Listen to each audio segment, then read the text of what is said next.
नमस्कार, citizens voice show में आप सबका स्वागत है। इससे पहले मैं कार्यक्रम की शुरुआत करूं, आप लोगों से निवेदन है सिटीजन्स वॉइस शो को लाइक करें, सब्सक्राइब करें, नोटिफिकेशन बटन ऑन करें, ज़्यादा से ज़्यादा लोगों में इस वीडियो को शेयर करें।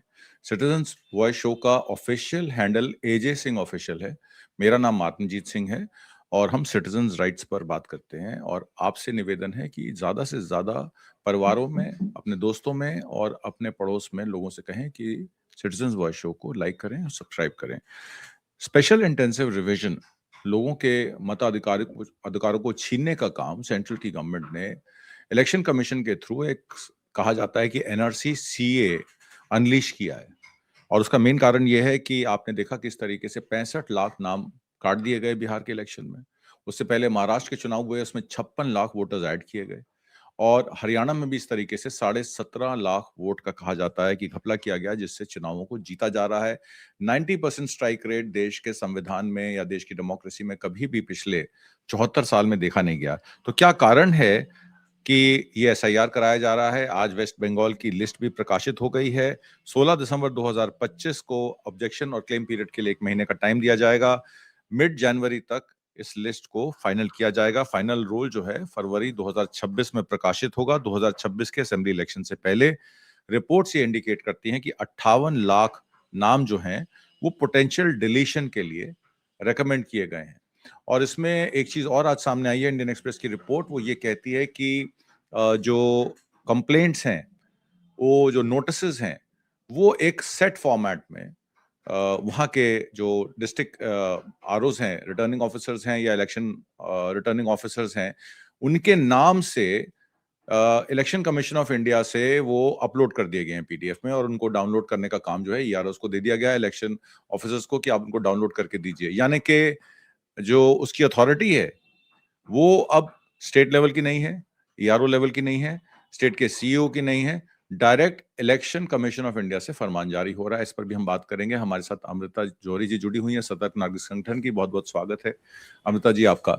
मैं आपसे सीधे सीधे सवाल करना चाहता हूं। वेस्ट बंगाल की एसआईआर पर ममता बनर्जी ने बहुत सारी चीजें की हैं। मास डिसएनफ्रेंचाइजमेंट जो उन्होंने कही, 56 लाख वोट आप सबके सामने हैं। इसमें पर्टिकुलरली माइनॉरिटीज, जिसमें मुस्लिम्स हैं, बंगाली स्पीकिंग रेजिडेंट्स हैं, शेड्यूल कास्ट ट्राइब के लोग हैं और उनकी एक मथुआ कम्युनिटी का भी, जो बांग्लादेश में 2002 के बाद माइग्रेट की है, उनके भी नाम ज्यादातर काटे जाएंगे।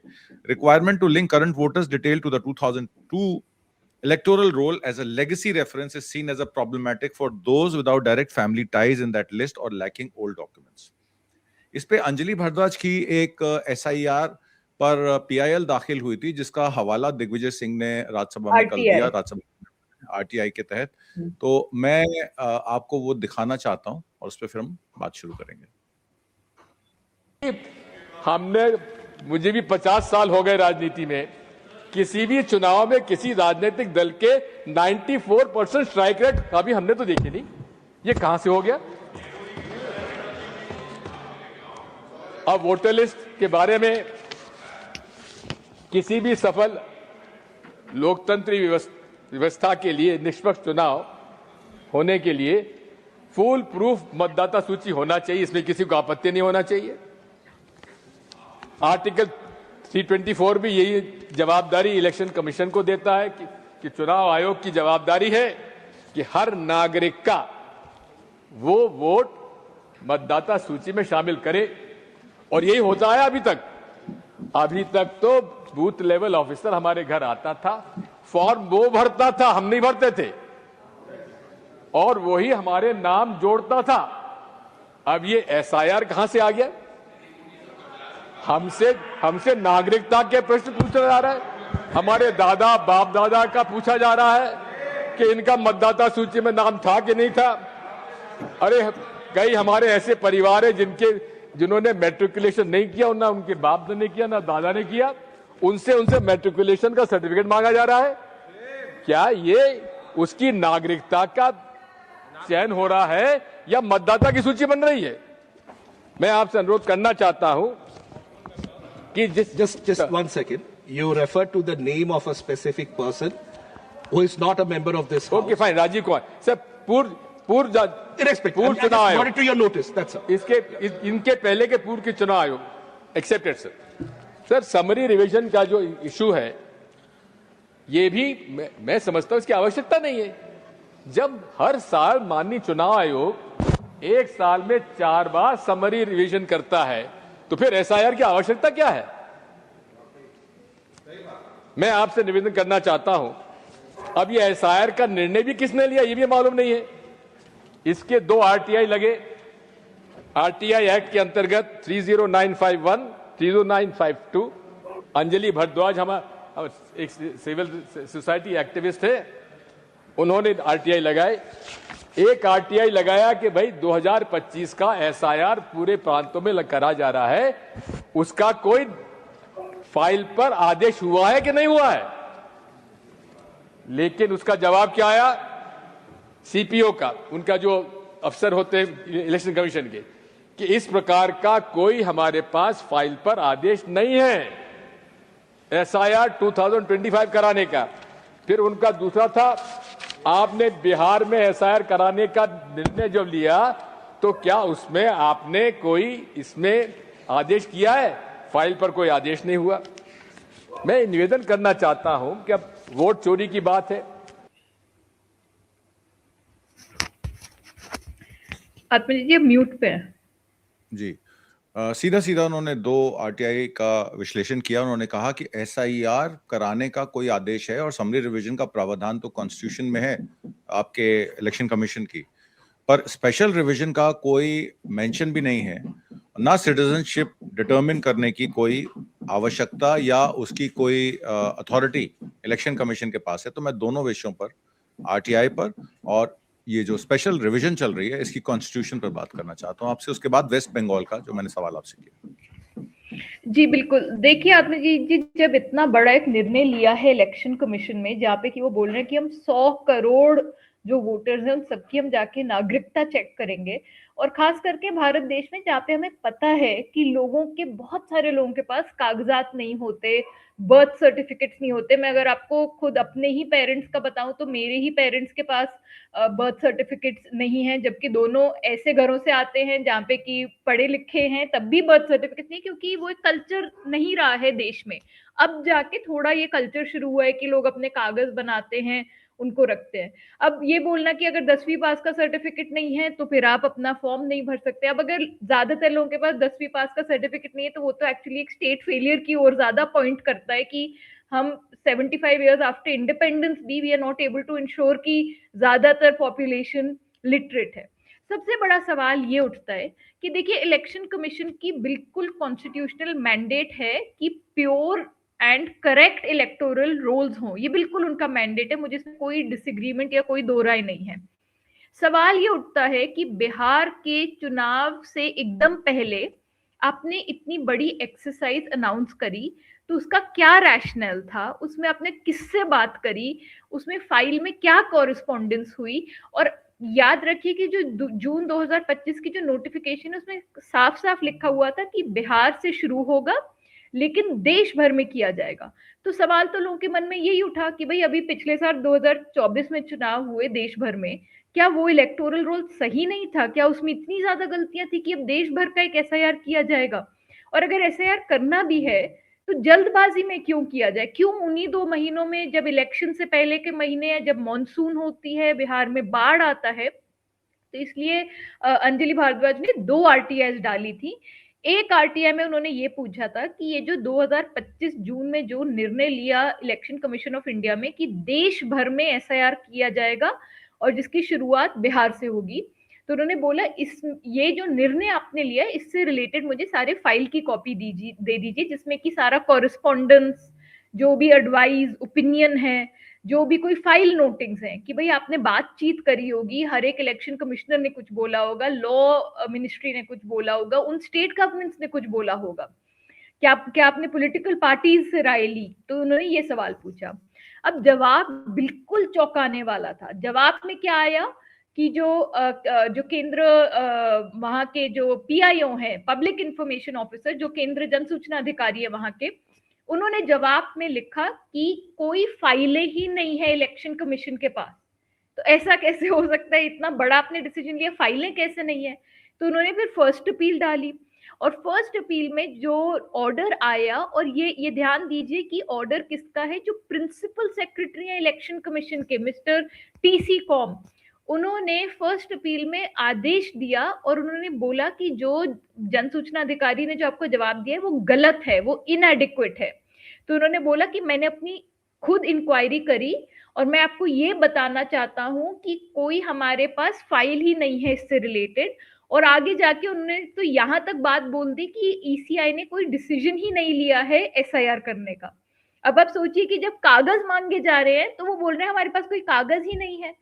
दूसरी आरटीआई में अंजलि भारद्वाज ने क्या पूछा था, देखिए बिहार में जो एसआईआर हुआ उसमें बोला गया था कि अगर आपका नाम 2003 की सूची में है तो फिर आपको कोई कागज नहीं देने, सिर्फ अपना नाम का एक्सट्रैक्ट देना है। वैसे ही हर एक स्टेट का एक कट ऑफ डेट है। तो दूसरे में उन्होंने, अंजलि भारद्वाज ने ये पूछा था कि 2003 में जब आपने इंटेंसिव रिवीजन किया था बिहार का, उस समय आपने क्या क्या दस्तावेज मांगे थे, उस समय आपकी क्या गाइडलाइंस थी, उसकी कॉपी दे दीजिए। क्यों? क्योंकि सब लोग जो 2003 के इंटेंसिव रिवीजन के जो हिस्से भी रहे हैं, खुद इलेक्शन कमीशन के ऑफिशियल्स, उन्होंने of the record Indian express को, स्क्रोल को ये चीज बोली है कि 2003 में किसी की नागरिकता का सबूत नहीं मांगा गया था। तो इसलिए ये पूछा गया कि भाई 2003 को आप इतना एक स्पेशल प्लेस क्यों दे रहे हैं। अब आप उसका जवाब सुनिए, वो और भी चौंकाने वाला। उसमें पहले तो बोला गया कि हमारे पास कोई ऐसी गाइडलाइंस ही नहीं है, 2003 में हमने कोई फाइल ही नहीं इशू करी, हमें कोई मिल ही नहीं रही। और फिर से जब फर्स्ट अपील में गए तो फिर फर्स्ट अप्रील अथॉरिटी ने बोला कि ये तो इतना पुराना रिकॉर्ड है, ये तो हम आपको दे ही नहीं सकते। तो मतलब इलेक्शन कमीशन ऑफ इंडिया, जिसका जरूर मैंडेट है ये करने का, लेकिन क्या इस तरीके से एक लोकतंत्र में काम किया जाता है कि आपके कोई रिकॉर्ड ही नहीं है? क्योंकि देखिए, सबसे जो जरूरी जवाबदेही कैसे बांधी जाती है किसी भी पब्लिक अथॉरिटी की, वो होती है कि आपने किस जानकारी के आधार पर ये निर्णय लिया, आपने किन लोगों से बात की, उन लोगों की क्या उसमें राय रही थी, उन लोगों ने क्या एडवाइस दी थी, आपने कैसे टाइमिंग तय करी, इस सब का प्रॉपर रिकॉर्ड होना चाहिए। सब कुछ साफ हो जाता फाइलों में पढ़ के कि हाँ भाई ये इन्होंने सब कुछ कंसिडर करा and taking everything into consideration, ये जवाब इन्होंने ये तय किया।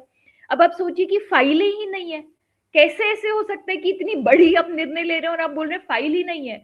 और जो ये आरटीआई की बात कल पार्लियामेंट में हुई, मैं आपको बताना चाहूंगी और आपके सब व्यूअर्स को कि ये बात सुप्रीम कोर्ट के भी सामने रखी गई एक वकील द्वारा, और उन्होंने बोला कि देखिए अगर आरटीआई में ये बोला जा रहा है कि कोई फाइलें ही नहीं है, तो उन्होंने ये प्रेयर करी सुप्रीम कोर्ट के सामने कि कम से कम सुप्रीम कोर्ट तो सारे रिकॉर्ड समन करे, क्योंकि जब सुप्रीम कोर्ट ये तय करेंगे कि क्या ये निर्णय संवैधानिक है कि नहीं है, क्योंकि constitutionality of SIR is under challenge, तो कम से कम सुप्रीम कोर्ट तो फाइलें देखे और तय करे कि क्या इस पे एडिक्वेट अटेंशन दी गई थी। क्योंकि one way of looking at constitutionality is कि क्या आपने सारे फैक्टर्स कंसिडर करे थे, was there proper application of mind. और इंडियन एक्सप्रेस में जो एक खबर आई, मुझे लगता है वो जरूरी है सबके साथ शेयर करना। इंडियन एक्सप्रेस में पिछले हफ्ते ये खबर आई थी जिसमें कि ये बोला गया था कि फाइनल जो ड्राफ्ट नोटिफिकेशन था एसआईआर का, वो एक दिन के अंदर अंदर व्हाट्सएप पे क्लियर किया गया। तो मतलब आप सोचिए कि इतना बड़ा आप निर्णय ले रहे हैं और आप इतनी एक तरीके से कैजुअली ले रहे हैं विदाउट एप्लीकेशन ऑफ माइंड। तो ये तो बहुत बड़े सवाल उठ जाते हैं कि इलेक्शन कमीशन ऑफ इंडिया, जिसका काम है to be a free and fair umpire, to be a friend of the voters, वो अगर इस तरीके से काम करेगा तो पब्लिक ट्रस्ट तो हिलेगा ही, और फिर सवाल भी उठाए जाएंगे कि कहीं ऐसा तो नहीं है कि आप एक पार्टी के लिए आप बैटिंग करने आए rather than being an umpire. इसमें एक बहुत इंपॉर्टेंट सब्जेक्ट ये आता है कि जो कागज मांग रहे हैं वो अपने कागज नहीं दिखा रहे हैं। ये एक सबसे बड़ी दुविधा है। NRC in disguise is a tool for silent invisible rigging. Mamata Banerjee ने सीधे सीधे एलिगेशंस ये लगाई हैं कि पॉलिटिकल मोटिव इसका जो है रिगिंग का है। दूसरा, ह्यूमन कॉस्ट एंड प्रेशर को अगर देखें तो कितने बीएलओज हैं जिनकी डेथ हो गई, करीब 40 प्लस बीएलओज की डेथ हो गई एक्सेसिव वर्कलोड और स्ट्रेस के चलते। इन ह्यूमन कंडीशंस में काम करना पड़ रहा है, लिस्ट बनानी पड़ रही है, selective implementation and procedural issues हैं। ऑपोजिशन ये कहती है कि इनकंसिस्टेंसीज इन गाइडलाइंस, क्योंकि फैमिली लिंकेज रूल अगर आप 2003 का लें तो फैमिली लिंकेज रूल आपको कोई लॉजिक नहीं लगता। 2003 की लिस्ट में कोई डॉक्यूमेंट्स नहीं मांगे गए थे, मुझे खुद याद है क्योंकि मेरे घर पे भी लोग आए थे। इट वाज जस्ट कि मताधिकार का प्रयोग यूज करने के लिए लोगों को इनकरेज करा जा रहा था कि आप अपने घर के मेंबर्स जो रह गए हैं उनको भी इलेक्टोरल रोल में शामिल कर लें। इसका कोई लिंक समरी रिवीजन और या एसआईआर के जो गाइडलाइंस हैं सिटीजनशिप डिटरमिन करने का उससे बनता ही नहीं है। तो ये जो एक्सटर्नल डेटा है ये क्यों यूज किया जा रहा है, इसका मतलब है कि उसकी आड़ में कुछ गलत काम किए जा रहे हैं। हालांकि बीजेपी और इलेक्शन कमीशन का हमेशा से ये कहना आया है कि टीएमसी जो है वो फेक अनऑथराइज्ड वोटर्स को अपना वोट बैंक बनाती है। घुसपैठियों की बात वो करते हैं कि घुसपैठी आएंगे तो उससे ये हो जाएगा। हालांकि पिटिशंस चैलेंजिंग एसआईआर वैलिडिटी आपने कहा कि ऑलरेडी सुप्रीम कोर्ट में है, प्रोटेस्ट चल रहे हैं। टीएमसी इसको वोटर सप्रेशन की बात कह रही है जबकि इलेक्शन कमीशन बीजेपी इसको इंटेग्रिटी की या राष्ट्रवाद की परिभाषा से सम्मानित कर रहा है। एक आपकी अभी गवर्नमेंट ने फाइनली कंफर्म की appointments of CIC, chief election information commissioner और 8 information commissioner central information commission में अपॉइंट हुए हैं, जिसमें एक सीआईसी और अब 10 क्योंकि 2 पहले आईसी से, तो 11 की स्ट्रेंथ जो है first time in over 9 years determine की गई है। Farmer IAS officer Rajkumar Goyal, retired secretary department of justice, was sworn in yesterday। इसमें द्रौपदी मुर्मू ने उनको स्वेर इन कराया और जो बाकी लोग हैं उनमें नाम है Surendra Singh Meena former IAS, Ashutosh Chaturvedi senior journalist, Swagat Das former IPS, Sudha Rani रहलगी Relangi former Indian legal service officer, P R Ramesh senior journalist, Khushwant Singh Sethi former Indian forest service, Jaya Varma Sinha former railway board chief, Sanjeev Kumar Jindal former central secretariat service officer. इन्होंने वैकेंसीज वो फिल की हैं। ये वेकेंट थी since Hiralal Samariya retirement on September 13, 2025। एक बड़े अंतराल के बाद सुप्रीम कोर्ट के लगातार आदेशों के बाद ये अपॉइंटमेंट्स हुई हैं, इसको आप कैसे देखते हैं? और 2019 का जजमेंट जो था आपका अंजलि भारद्वाज केस का, वो अब जाके लागू हुआ है, तो 6 साल के डिले के बाद आप उसको कितना सार्थक मानते हैं? और दूसरी बात इस पे ये सवाल है कि क्या अब आप एक्सपेक्ट करते हैं कि सीआईसी और आईसीस जो हैं अपने काम को सुचारू रूप से करेंगे? आपकी पेंडेंसी जो 30-35 हजार पेंडेंसी सीआईसी ऑफिस में है वो क्लियर हो जाएंगी अगले 1 साल में? क्या लगता है आपको? देखिए, जैसे अभी हमने चर्चा करी कि आरटीआई कितना एक उपयोगी कानून है, कितना लोकतंत्र में उसका जरूरी एक अहम एक जगह है, क्योंकि एकमात्र ऐसा कानून है जो लोगों को ताकत देता है सरकार से जवाबदेही मांगने के लिए। ज्यादातर कानून होते हैं वो हमारा बिहेवियर रेगुलेट करते हैं, वो सरकार को ताकतवर बनाते हैं। ये एकमात्र ऐसा कानून है। आप कोई भी बड़ा मुद्दा उठा लीजिए, आप एसआईआर उठा लीजिए, आप बड़े बड़े घोटाले उठा लीजिए, इलेक्टोरल बॉन्ड, आदर्श स्कैम, कॉमनवेल्थ गेम्स, कोई भी बड़ी से बड़ी करप्शन, और कोई भी रोजमर्रा की चीज उठा लीजिए कि भाई कोविड के दौरान वैक्सीन का क्या हुआ, कोविड के दौरान ऑक्सीजन का क्या हुआ, हर एक चीज में आरटीआई का लोगों ने जम के इस्तेमाल करा है जवाबदेही मांगने के लिए, जानकारी निकालने के लिए। अब आरटीआई का जो आर्किटेक्चर है उसमें एक बहुत अहम भूमिका है इंफॉर्मेशन कमीशन की। क्या इनकी भूमिका है कि यदि आरटीआई में आपको जवाब सही से ना मिले तो आप जाएंगे सूचना आयोग के पास, और सूचना आयोग एक स्वतंत्र तंत्र है, यानी कि वो सरकारी विभाग का पार्ट नहीं है, वो अलग से एक कमीशन, एक इंडिपेंडेंट कमीशन है। और उनकी पावर्स है, उनकी क्या पावर्स हैं कि वो पहले तो ये देखेंगे कि आपको अगर जवाब उन्होंने मना किया है देने से तो क्या उन्होंने सही तरीके से लीगली डिनाई करा है, क्या वो डिनायल करेक्ट है कि नहीं। अगर सरकार जानकारी छुपाने की कोशिश कर रही है तो उनके ऊपर पेनल्टी लगा सकते हैं। यदि उन्हें लगे कि आपको बहुत लॉस हुआ due to information not reaching you तो वो कॉम्पनसेशन दे सकते हैं। मैं आपको भी हाल ही 2 महीने पहले का एक केस बताती हूँ कि एक महिला जिनको सेरेब्रल पॉलिसी थी, उनकी पेंशन रोक दी गई बिना उन्हें कोई जानकारी दिए हुए। इंफॉर्मेशन कमीशन ने उन्हें 1.5 लाख की कॉम्पनसेशन अवार्ड करी। तो आम इंसान, देश का आखिरी इंसान भी इस कानून का इस्तेमाल कर रहा है। अब सरकारें क्या समझ गई हैं कि आरटीआई को बंद करने का सबसे आसान तरीका क्या है, संशोधन भी नहीं लाना पड़ेगा, पार्लियामेंट में भी नहीं जाना पड़ेगा, बहुत हाहाकार भी नहीं मचेगी, वो है कि आप कमीशन में नियुक्तियां ही नहीं करिए, आप कमीशन को खाली पड़ने दीजिए। क्या होता है, कमीशन खाली पड़ा है, बैकलॉग बढ़ते जाता है, बैकलॉग बढ़ने से 1, 2, 3 साल लगते हैं हियरिंग आने में। ज्यादातर लोग इतनी देर में अपना इंटरेस्ट खो देते हैं कि अब आप सोचिए कोई स्टूडेंट हो, वो बोले कि भाई मेरी स्कॉलरशिप नहीं आई, क्या वो स्टूडेंट 2 साल वेट करेगा अपने आरटीआई के जवाब आने में? एंड इसीलिए गवर्नमेंट्स ने ये बहुत बढ़िया तरीका निकाल लिया था कि आरटीआई को कैसे बंद किया जाए without actually amending the law, कि आप निग्लेक्ट करो, आप अपॉइंटमेंट्स ही मत करो। 2018 में अंजलि भारद्वाज, मैं और कोमोडोर लोकेश बत्रा, हम तीनों ने सुप्रीम कोर्ट में एक याचिका डाली कि देखिए देश भर में जो हालात है कमीशन के, इससे तो आरटीआई खत्म हो जाएगा। मतलब कि बिना आरटीआई रिपील करे, आपने एक तरीके से आरटीआई को बिल्कुल रिपील कर दिया। तो 2019 में उसमें जजमेंट आया।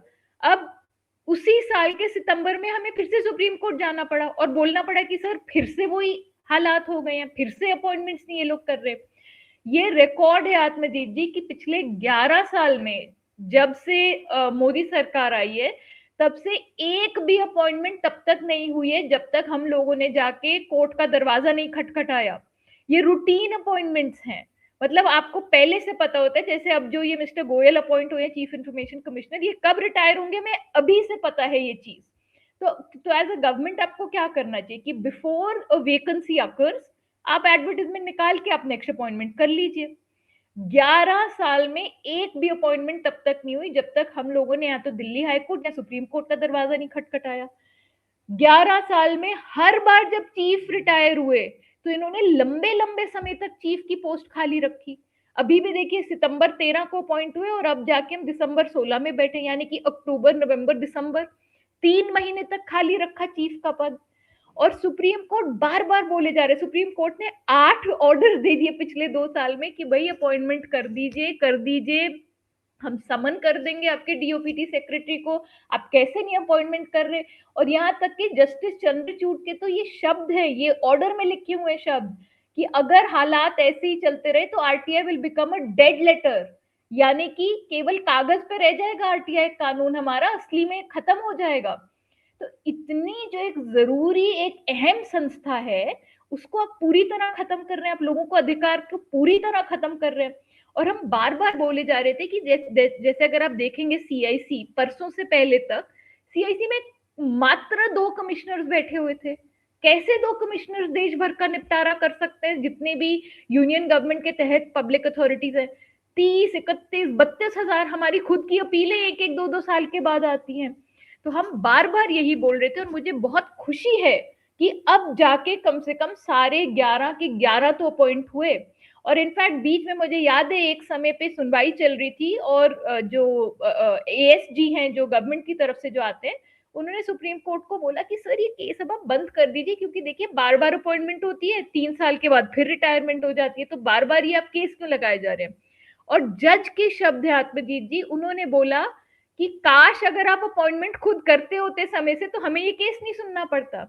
आप ये सोचिए कि रूटीन अपॉइंटमेंट के लिए सिटीजन्स को सुप्रीम कोर्ट पहुंचना पड़ता है।